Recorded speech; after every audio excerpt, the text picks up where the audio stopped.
Ehud était l'un des juges élevés par Dieu pour libérer le peuple d'Israël de l'oppression de Moabites. Il est devenu connu dans le récit biblique en tant qu'homme à main gauche. Son histoire est enregistrée dans l'Ancien Testament dans le chapitre 3 du livre des Juges. Et dans cette vidéo, vous découvrirez qui était vraiment, et la Bible. Ehud était le fils des Genres, et appartenait à la tribu de Benjamin. Au moment où il a vécu, le peuple d'Israël était modéré par le gouvernement moabite sous la direction d'Églon, le roi de Moab. Pour ceux qui ne savent pas, les Moabites étaient un peuple qui descendait de l'un des enfants de Lot. Pendant une période, les Moabites ont réussi à s'établir comme une nation prospère et puissante, qui a même réussi à attacher de nouveaux territoires à leur pays de Moab.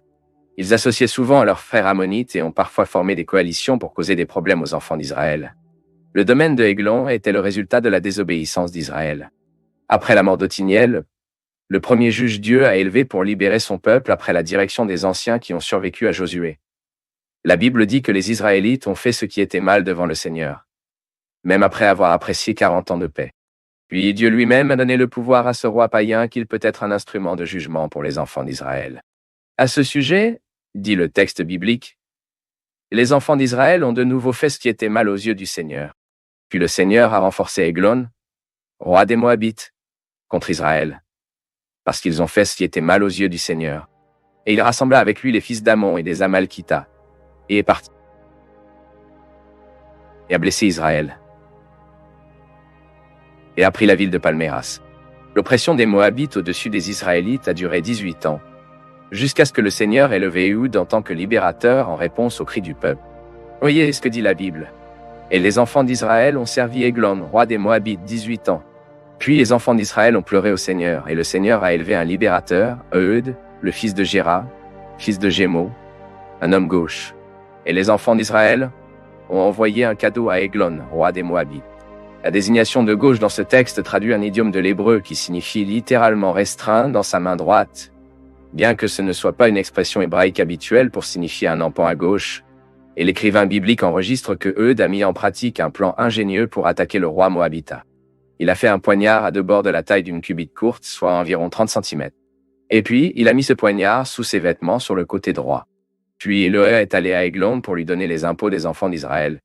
En tant que nation modérée, Israël devrait payer des impôts à Moab. Et après avoir remis l'hommage, et les autres qui étaient avec lui sont partis en voyage. Mais quand ils arrivent à point où les images de sculpture étaient au pied de Gilgal et le palais Églon est revenu, il a dit au roi qu'il avait un message secret pour lui dire. Pour cette raison, tous ceux qui étaient en présence du roi Églon se sont retirés. Et Ehud et Églon étaient seuls dans une pièce réservée au palais. Puis, Églon a dit que le message qu'il devait lui dire était un mot de Dieu. Églon se leva de sa chaise.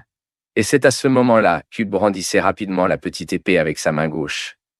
Elle est engendrée dans le ventre d'Églon.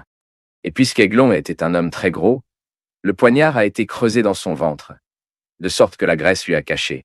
L'écrivain biblique du livre des Juges explique cet épisode comme suit. Ehud tendit la main gauche, ramassa l'épée de sa cuisse droite et la fouilla dans le ventre du roi. Même le câble a pénétré la lame, et, comme il n'a pas enlevé l'épée, la graisse l'a fermée. Après cela, Ehud a quand même réussi à verrouiller les portes de la pièce et à s'échapper à travers le portique, et les serviteurs d'Églon ont pris beaucoup de temps. À ce stade, le texte biblique rapporte, et le quittant est venu les serviteurs du roi et a vu. Et voici, les portes de la pièce étaient fermées, et ils ont dit qu'ils couvraient sans aucun doute leurs pieds dans la salle d'été. Et attendant qu'ils soient alarmés, voici, ils n'ouvriraient pas les portes de la pièce. Ensuite, ils ont pris la clé et ont ouvert, et ici leur Seigneur s'est étendu sur le sol, a conduit les enfants d'Israël contre Moab, battant environ 10 000 guerriers moabites.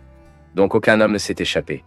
Le Trésu est très clairement attribué cette victoire non pas à son esprit, son courage ou son intelligence, mais à l'action du Seigneur en faveur d'Israël. Ehud était clair en disant que Dieu était qui avait livré les Moabites entre les mains des enfants d'Israël. Et après la victoire des Israélites sous la direction de Ehud, la Bible dit que la terre était en paix 80 ans. En plus de cette histoire dans le livre des Juges, Ehud est également brièvement cité dans une généalogie du premier livre des Chroniques du chapitre